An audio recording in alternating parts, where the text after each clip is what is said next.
Woo! What's up, everybody? Little live stream today.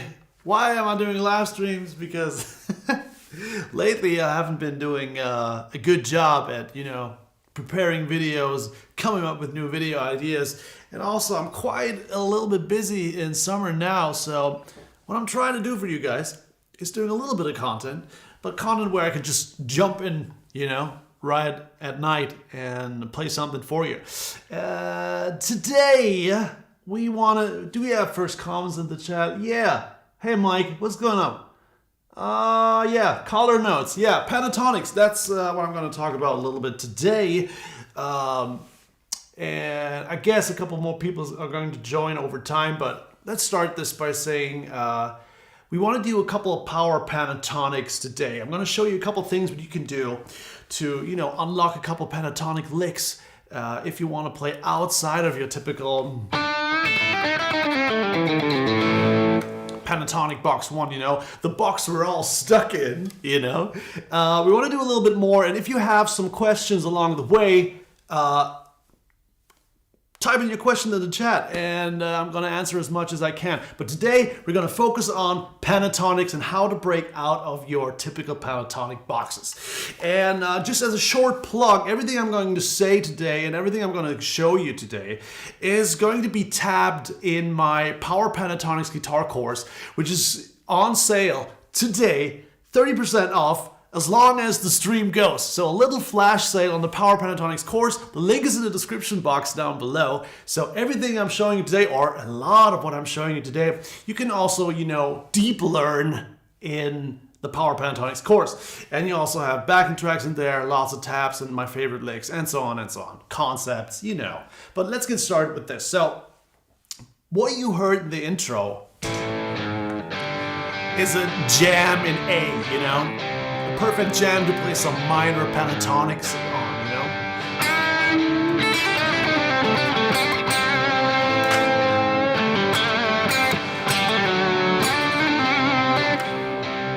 But as you can hear, it gets a little boring after a while. The longer we're going to play stuff like... It's definitely exciting at first, but the longer we do this, the longer this loop goes on, we kind of want to break out of the typical...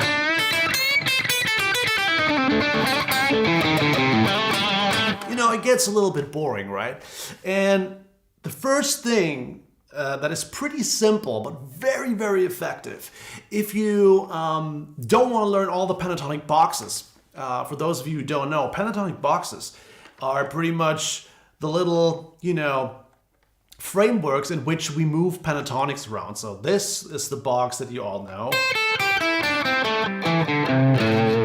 But over the entire fretboard, we have these kinds of pentatonic boxes. The next would be... And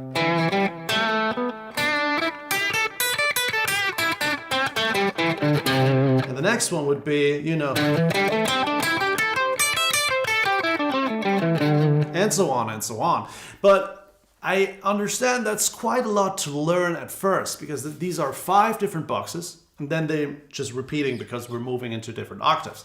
But that's quite a lot to learn. But what you can do is you can move pentatonic boxes around on just 2 strings. So for instance, we have this lick in pentatonic box 1, right? That's 8-5, 8-5. And then we can just move up that shape on just those 2 strings to move into a new pentatonic box. So for instance, we could play... And then we could just move up, and then it's 10-8, 10-8 on the same strings. Also a minor pentatonic. And if you move up 2 more frets, you're at... which is 12-10, 13-10. And all of a sudden, you're moving your pentatonic licks across 3 boxes already, and pretty much over the entire fretboard. So if you're playing... and end that with a bend and maybe 15th fret, you got a cool pentatonic lick that moves through different boxes,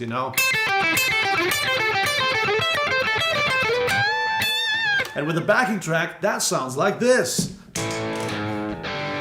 It could start slow, like this.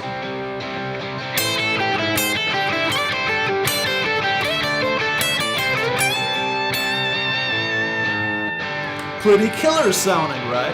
And if you got that down, you can speed up.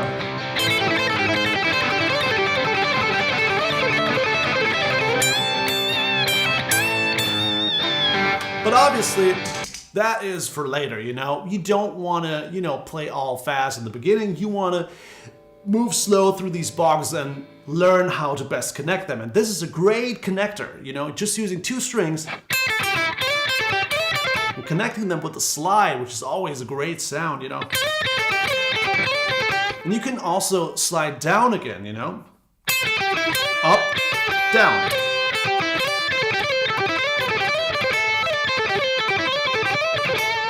And basically what I'm doing with my picking is just picking up, down, up, down, up, down. Easy.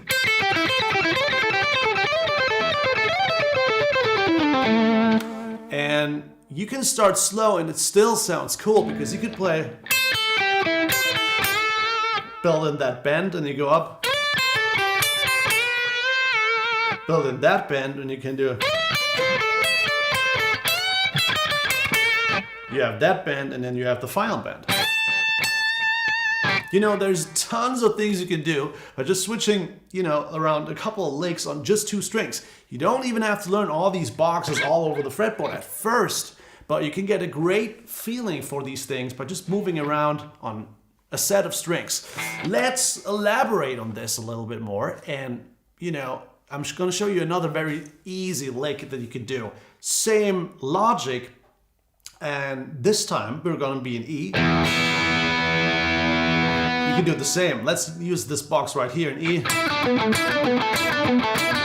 which is again 9/7, 9/7. Then we move it up, which is 12/9, 12/9. And then we got 14/12, 14/12. It's always on G and D strings, and you have this lick.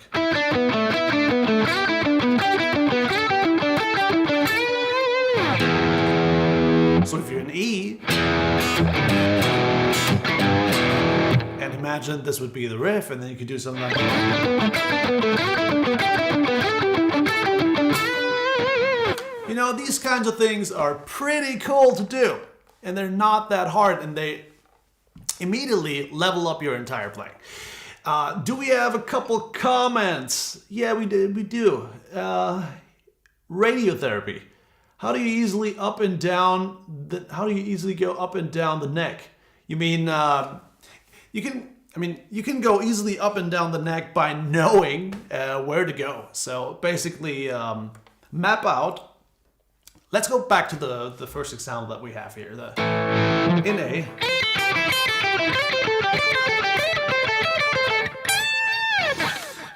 You can go up and down the neck by mapping out or envisioning where the next notes on the fretboard are. And in that sense, learning boxes doesn't make sense, because for me this is a box, you know? 8/5, 8/5 on the B and E string, that to me is like a little box down there. I envision a little square, if you will. And the same happens 2 frets up here. For me, this is a little box as well, a little square. And so on and so on. This is not really a square, because this is a little bit more of like a trapeze kind of shape, and then we have the bend. And all these things really happen when you start learning to think in these kinds of boxes. And how do you learn these things in boxes is what I'm showing you in the Power Pentatonics guitar course. In the description down below, 30% off as long as the stream goes. So be quick, grab it now, because it's the perfect course to break out of your super boring pentatonic licks. You know, so far for our first example. Next question here. Will you still recommend no-caster pickups for tellies? I'm about to buy some for my new telly. Sure, David. I mean, what you're hearing right now is a no-caster pickup. We're playing the bridge here, and my signal chain is pretty much this guitar, cable, into my pedal board with a simple booster on. It's the Diamond Boost EQ, you know, from back in the day. And then straight into a British plexi kind of amp in my FM9, which is just easier to use than a real amp when I'm live streaming. So this is the no-caster pickup. So if you like this kind of sound,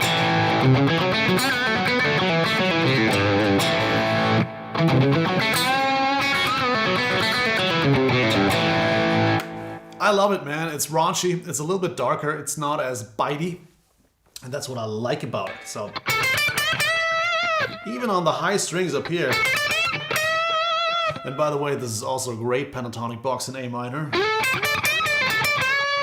That kind of rectangle up here. You know, 14, 13, 15 on G and B string.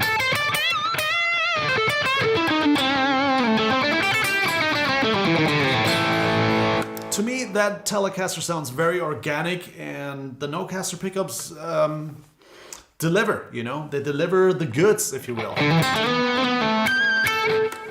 Okay, next question here. Cool that you're being live. Yeah, thanks, Sean. I love it too. Have you studied Prince? Because it looks like you did. Prince, no. To be honest, I've been pretty ignorant of Prince. I obviously know the hits, you know. I love Purple Rain, and I love what was the other ballad that Chris Cornell covered pretty much right before he died? I'm not quite sure, but I like Prince, I like the hits, but I'm far from, an expert of his work. So no. So Daniel asks, how to speed up that fast? I mean, speeding up is the result of playing comfortably. And a lot of guitar players don't realize that. So I think you're on the wrong track if your entire goal of practicing is to become faster. Because I'd say that takes all the fun away. I mean, I just showed you that the lick that I have here,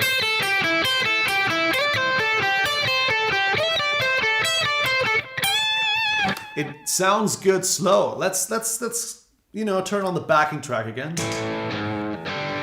I'm gonna play it slow for you again to show you that slow is pretty nice sounding, like that.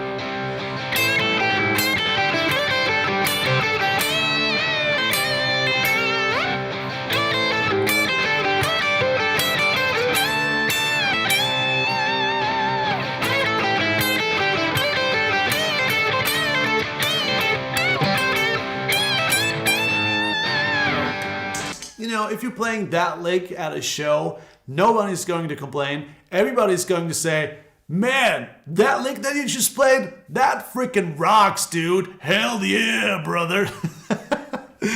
I mean, it's funny, but it's true. I mean, the licks that really impress people are the ones where you're going like, you're not playing much of anything. It's just like you have like a good vibrato. You're playing confidently. You know where to pick. You know where to bend. That lick is a perfect example of that. Like, let's just do that lick here. So bend from the A to the 10, and then doing the. We all agree that it's not a technically challenging lick, right? You may not be as fluent as I am, but it's not a lick that you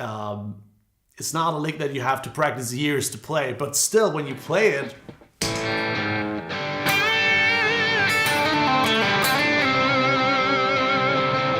you know what I mean? That just delivers the goods, man. That's where the audience goes, hell yeah, brother.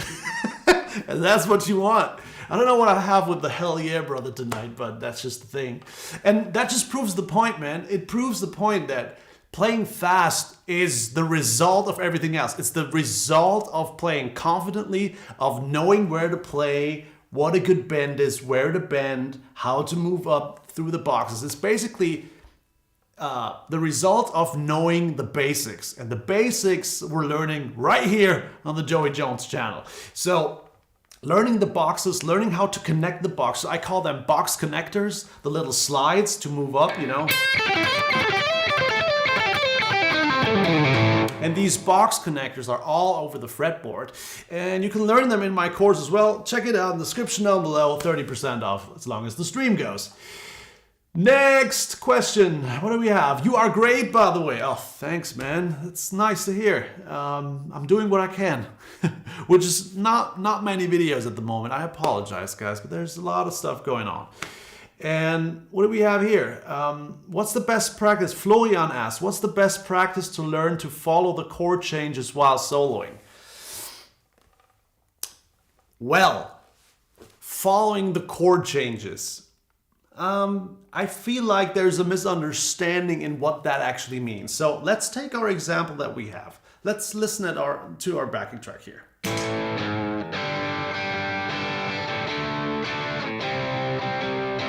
See, in theory, there are a lot of chord changes in that. It's A, G, D, C.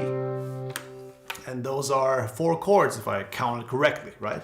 And when you're playing minor pentatonics, you don't have to follow these chords so much as long as you know which notes or on which chords you should land with which note, which is partially up to taste and partially just a very basic understanding of triads. So for instance, Let's land on a specific note on every last chord here.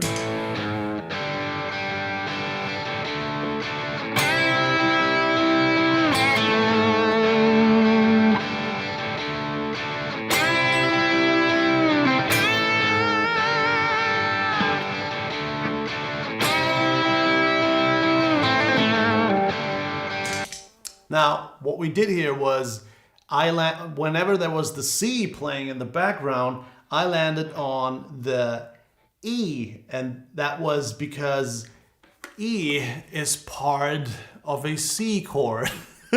You know, the reason why I'm talking slower is that I usually don't think in these kinds of terms. I don't think in terms like, if I'm landing with an E on a C, then it's fitting, because from years of playing and trying these things out without knowing the theoretical background, I just learned what sounds best. I can hear it in my head before I play it. But the reason this sounded good was because I landed on the E whenever there was a C chord in the background, and E is a note in the C major triad.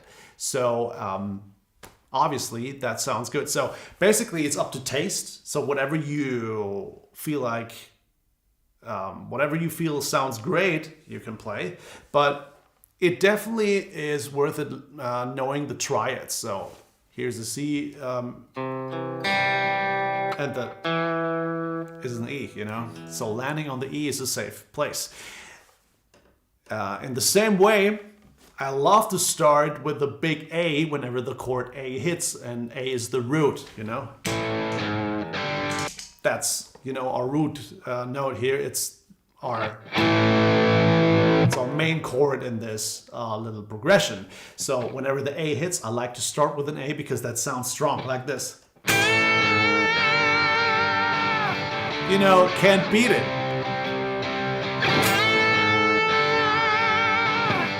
Or something like this.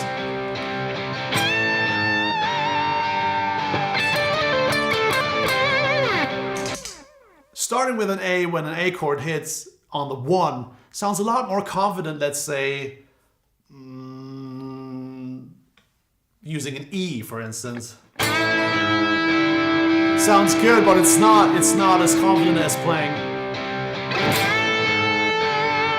You know, that's the root. It's always the strongest note. So plan out your stuff around the root note. So when the 1 hits, you can just go up to the root and everybody's like, yeah, that's great. That's what I would do. So a couple triads and a lot of just, you know, developing your taste, what you want to hear.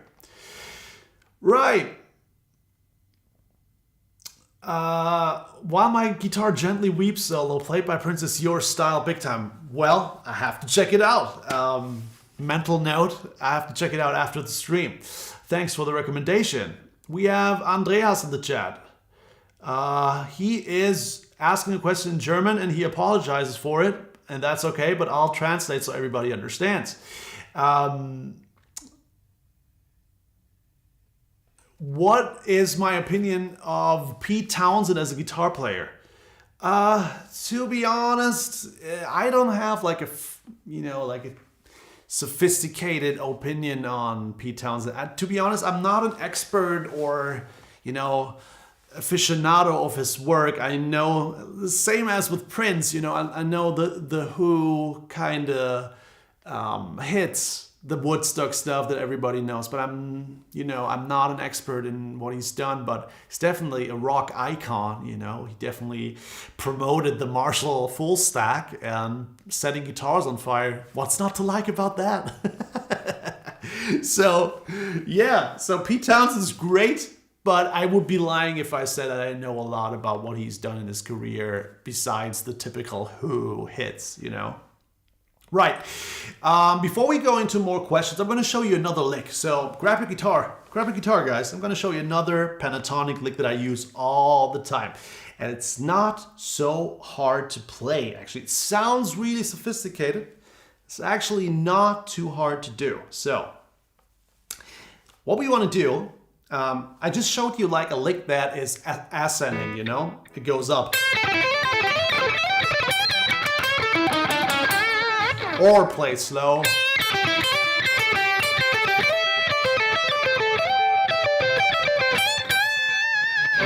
You know, that was an ascending lick. That's cool. But a lot of my pentatonic stuff also is based on a couple of repeating patterns that keep appearing and then reappearing later in a solo. And a really nice pentatonic lick that doesn't sound boring and you can play on different spots on the fretboard is one of my favorite repeating patterns. It goes like this. We're in box 1 here in A, and we're playing something like this. So it's 5, 7, 5, 7. Very easy.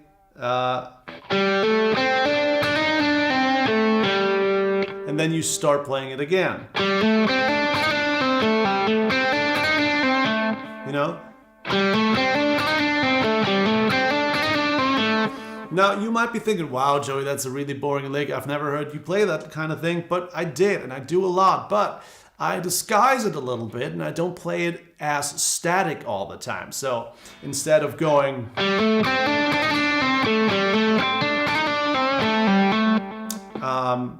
I put it into places where it's just a little bit more rhythmically interesting, and I'm going to show it to you with the backing track.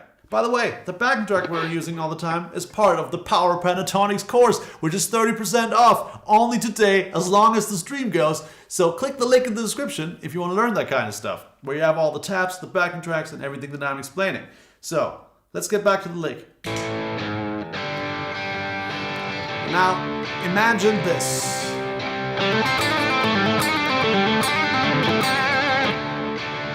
It's triplets.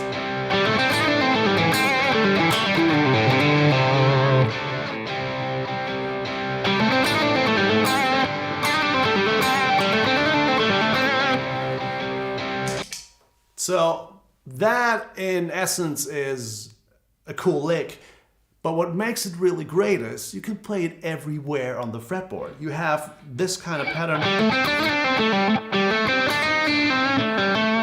You have this pattern up here too. So what you can do is you can, for instance, start with the lick up here,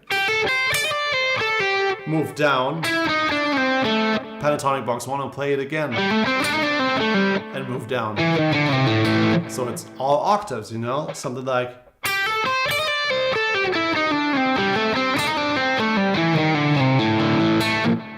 Play it one more time.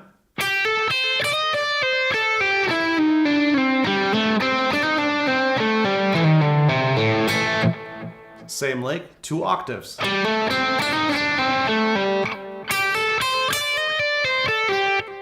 You know, and then we just connect them through a box connector. That would be 9, 8, 7, 5 on the G string. And then we start it again. Cool little lick. Let's play it with the backing track because we want to play it with actual music, right? Play it slow.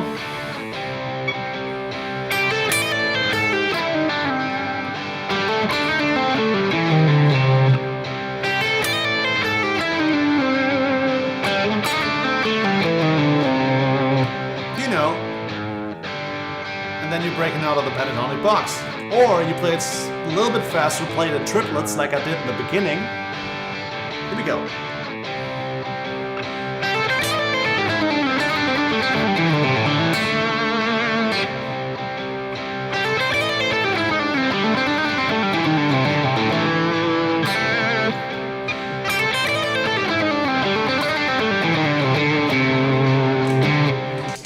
See, now obviously this was faster again, so obviously it sounds a little bit more impressive, but it's not like the slow lick didn't sound good, you know?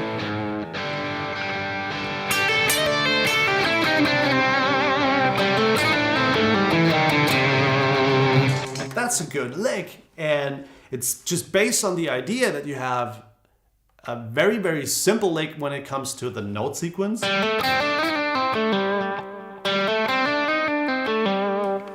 But you're playing it rhythmically interesting, and you're using different octaves of the same lick, you know. That's pretty cool, right? What do we think? What do we have here? Do we have more comments? Yes, a couple more. If you only ever learn one thing aside from the pentatonic scale is to learn your triads. Well, triads are definitely not the worst thing to learn. Triads, I would say, are cool. Inversions are nice to learn. A couple inversions never hurt. But overall, I definitely agree. What do we have? Why weren't you on the Poland Guitar Festival a few weeks ago? Remember to go next year. It's growing. Lots of interesting stuff for guitarists. Well, I'm always up for a cool trade show, you know, always. Never heard about the Poland Guitar Show, to be honest, but I will be at the Guitar Summit in Mannheim in Germany this year. I was part of Guitar Summit last year too when I presented my new Nick Huber signature guitar, which is this one over here. I presented this guitar at Guitar Summit last year at in the Nick Huber workshop. I was on stage with Adam Miller, the great Adam Miller, jazz guitar player, and we presented some guitars. So are you planning to come to Guitar Summit this year? If you're in Germany, you should definitely come and say hello, because I'll be there. I'll be hanging out at the Nick Huber booth, obviously, because that's my kind of hang. Guys from southern Germany, if you will. That's great. But Poland Guitar Show sounds nice. Usually the way this goes, I have to be invited by a brand I'm doing some kind of work for. So if, for instance, some brand wants to do something with me, like a cooperation or something like that, then this might be on the table. But so far, haven't heard of it, but sounds pretty nice. Only been to Poland once, really loved it. Yeah, why not? The slide makes it. Yeah, I mean, the slide is, slides are such an integral part when we're playing pentatonics, because when you're sliding out and into pentatonics, it's one of the best things ever. Because here's a little example. You can play, but it sounds way better when you play the same thing and you slide into it, something like this. The slide makes it so smooth. It makes it a little bit more like a human voice. Instead of, it sounds less static. It sounds a little bit more, it has a little bit more grease. Slides are great box connectors. I talk about that in the course a lot. When you're trying to connect these pentatonic boxes, let's say something like this.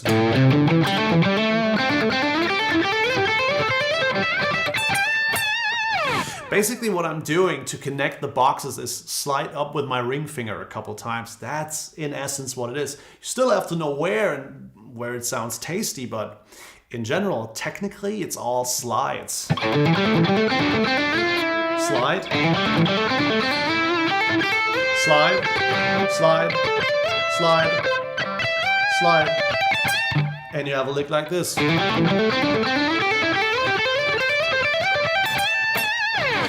Slides are everything, and they're so underrated. So yeah, it's in the slides for sure.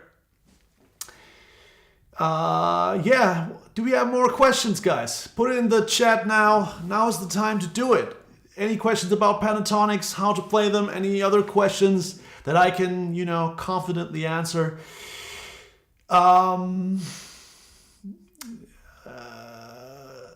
Sweet and Sour Miss says, watch a Who documentary. You will really enjoy it and get an appreciation of Pete. To me, he was playing punk rock before punk got big. Well, for sure. I mean, those guys were so ahead of their time. I mean, even in just the Woodstock movie, you can see the kind of sounds that they were generating, the kind of distortion that was coming from Pete Townshend's amp. You didn't hear that kind of distortion in any other band at the time. Hendrix did his thing, but it wasn't the same, fierce, almost like tubes are burning in the back of that Marshall stack kind of sound. You only get that with The Who. And I mean, Roger Daltrey, don't need to say anything about that. I mean, awesome voice. Definitely a band that they were kind of trailblazers, but still, I'm much more an expert in Led Zeppelin, let's say. We have any Led Zeppelin questions, I can, confidently answer those. I can pretty much play every Led Zeppelin riff there is, I think. It's one of two bands where I probably can play every song just a little bit, I would say. So Metallica is the one, and Led Zeppelin is the other, because I'm obsessed with both these bands. But The Who, definitely a little overlooked, but I think punk in the end killed them. Because when you look at it, if you look at bands like AC/DC, who also started in the early 70s, they were so raw, they were so punky, that punk really, when the punk movement came in the late 70s, they weren't killed by it. The Who, on the other hand, while they might have been trailblazers, but when the real raw punk bands came in, The Who was just, I think, not on vogue anymore. Don't know exactly, that's just an assumption. I wasn't, alive in those days, so I don't know. Do you think compose or improv in modes? No, never. So one thing about modes, there's so many misunderstandings about theory things when it comes to playing guitar, and we kind of have, inherited them from, I guess, guitar forums and stuff. Modes, no. Modes are, to me, modes are flavors. So let's say it's Sunday afternoon, okay? Follow me on this one. So it's Sunday afternoon, okay? You want to have ice cream. You just don't know yet what kind of ice cream, but you're going to stop at your favorite ice cream place and you're going to have ice cream. And while you go there, you're making up your mind what kind of flavors you want to have today, okay? That is how I feel about modes. So when there's a song I want to solo over, or when I'm writing, I know what kind of, I know it's going to be, let's say I know it's going to be an energetic solo or a dramatic solo. I know that without knowing any modes. And then I use modes to flavor the kind of thing that I want to do. So for me, modes are never a building block of a song. I never sit here in my home studio and think, I'm gonna write a song in Mixolydian today. Because that's not, that's basically like saying, it's basically like saying, I feel like eating strawberries today, and then you're just getting strawberry ice cream. That doesn't work for me. For me, it's more like, what do I want to eat today? And then what should the flavor be? Like, am I into something sweet today? Am I into something salty today? Am I into something greasy today? I don't know. And then I pick, spices, salts, peppers. That's what I do later. That's the seasoning, if you will. So let's get back to the backing track. I can show you what I mean. So we're playing minor pentatonic, right? And if I want to get a flavor in there that is hopeful at the end, that kind of sounds like uplifting and positive, I'm probably going to switch into going Dorian. Let's do that. Minor pentatonic first, and then I'm going to switch to Dorian. Let's do that.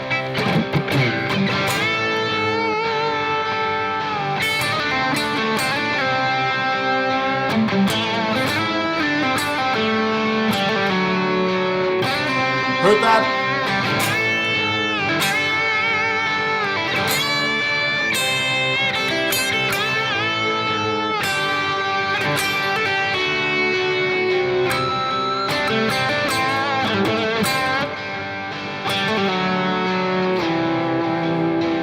See, at the end there, when I really leaned on those Dorian notes, that was basically what I'm doing. It's still a rock solo. That's the overall direction of what I'm doing. It's like I'm doing a rock solo. I'm doing a rock and roll kind of thing. I'm doing like a greasy, pentatonic-y kind of thing. And then when I want something to feel like it's uplifting or positive or heroic, I'm just going to lean on Dorian at the end, because that's the kind of seasoning flavor that I want.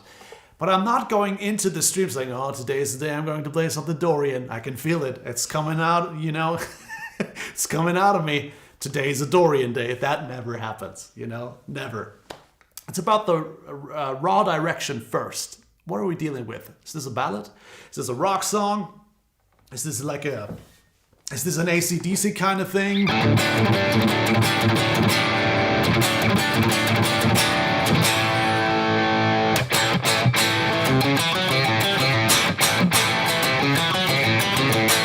You know, if it's that kind of thing, I'm going Mixolydian for sure, because that's the kind of...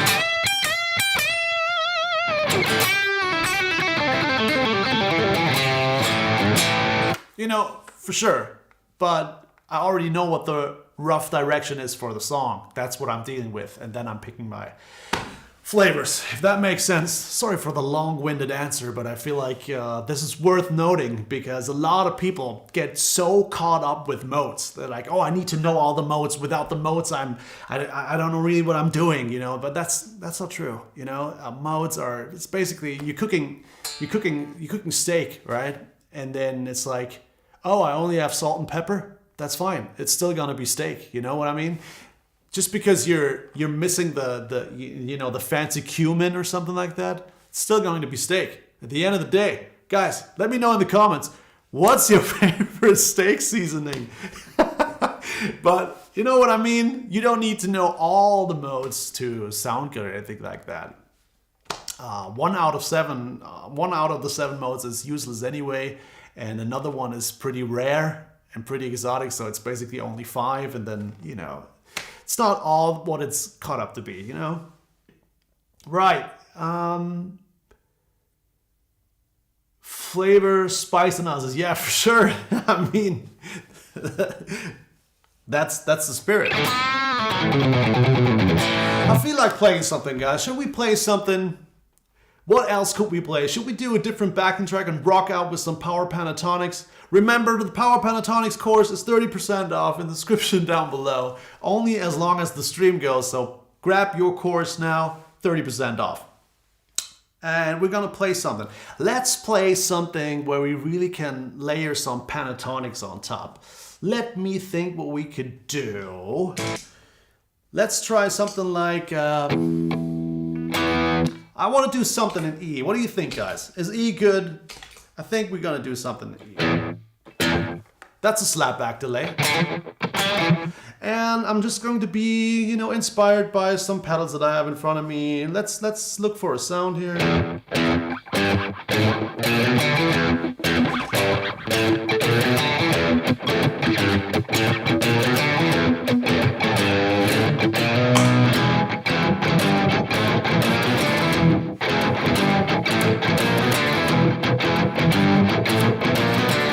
That sounds pretty cool. Let's record that.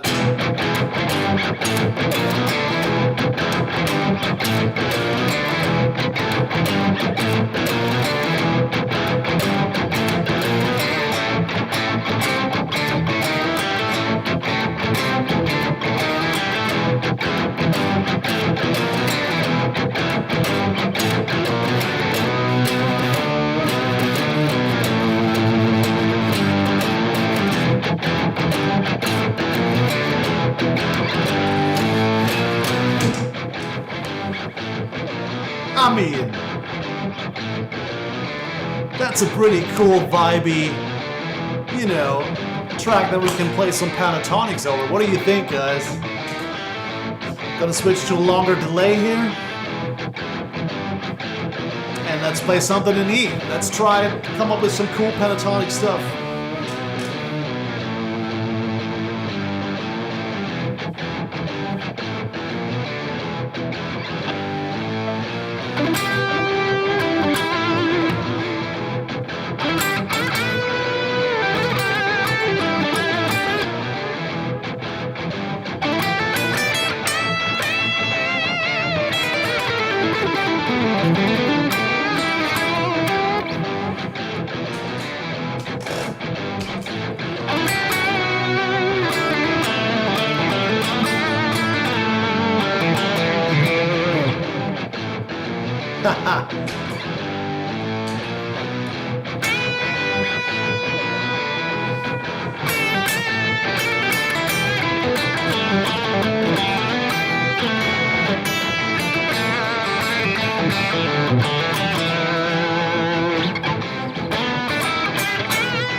There we go. That's another cool, funky way to explore some pentatonics, you know? Have a different lick going and trying something in E. Sorry for the sloppy playing, by the way. I haven't played much in the last couple days, so... Let's get into a little bit more question stuff here. Eric Ross is asking, can you show how to find pentatonics based around a power chord? Where is it located in relationship to the chord currently being played? I mean, there's two answers to that. So for instance, all the power chords on the E string, the low E string,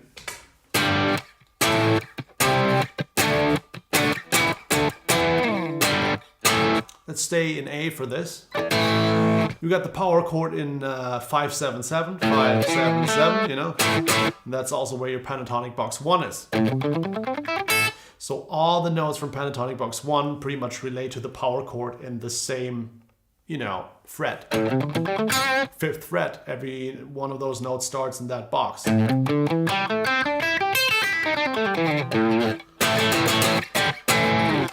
Same would be for D.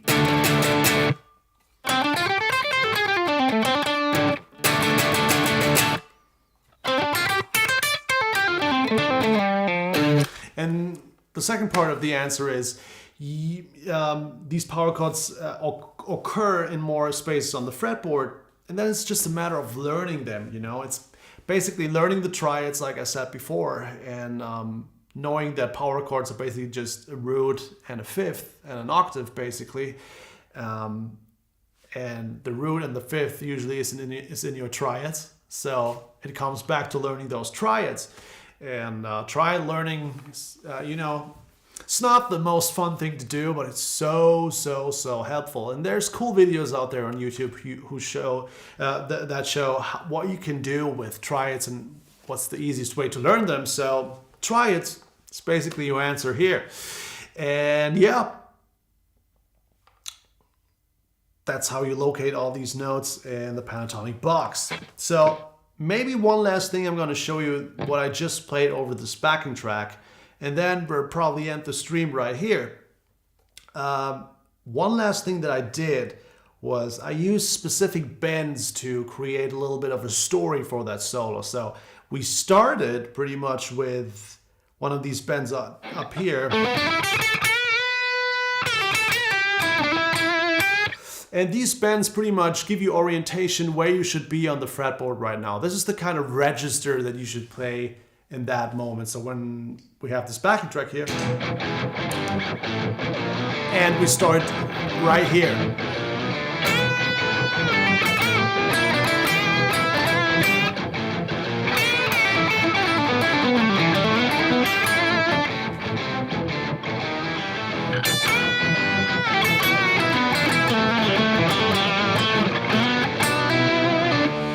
And then you can plan your next moves to break out of the pentatonic box around these bends when you know where these bends are. So we start here.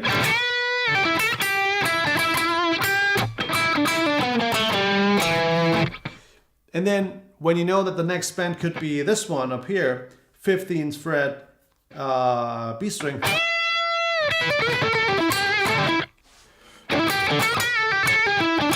You stay here for a while and build up the story.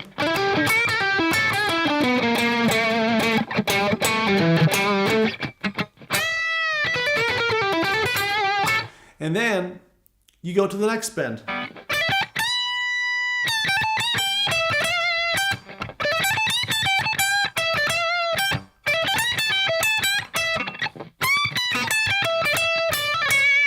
You know, then you have another spot on the fretboard where you can stay for a while and build up the story and the curve of the solo, you know? So starting low and, you know, getting orientation around certain bends. And that's the plateau where you stay for a while before you move up. And move up again. You know, the pentatonic scale gives us such great bends everywhere on the fretboard that we can plan an entire solo around certain strategic bends, if you will. You know, in bar 4, you're going to be up here, and in bar 8, you're going to be up here. And what you play in between doesn't matter all that much because those bends are usually the things that are popping out of the solo anyway, and are the most, the most standout things in your solo. So planning your solo or your story in the solo around certain bends is a cool way to, get some structure into what you want to play. And you can map these out before you go into a solo. You can start without even playing a solo, like, oh, okay, this song is an E. Where's my first cool bend in E? What can we do? All right, maybe let's start here. 7th fret G string, my first bend into an E. What are the notes around those? What are the notes around this E? That's pentatonic box 3. Cool.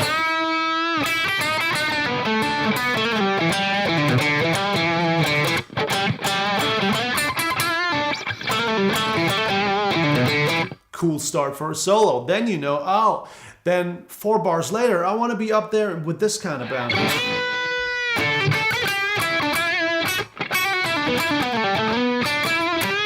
That's your second spot where you play. And then move up one more step, move up one more step.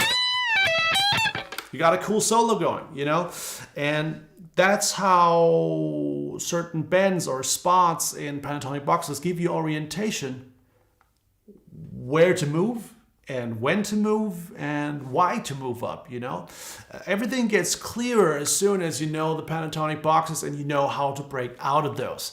And yeah, that is the topic of today's stream. And I guess we're done for today, guys. One last time, everything we discussed today, you can learn in the Power Pentatonics guitar course in the description down below. It's 30% off today, only as long as the stream goes. So be quick, grab the Power Pentatonics course now if you want to learn that kind of stuff. And what else?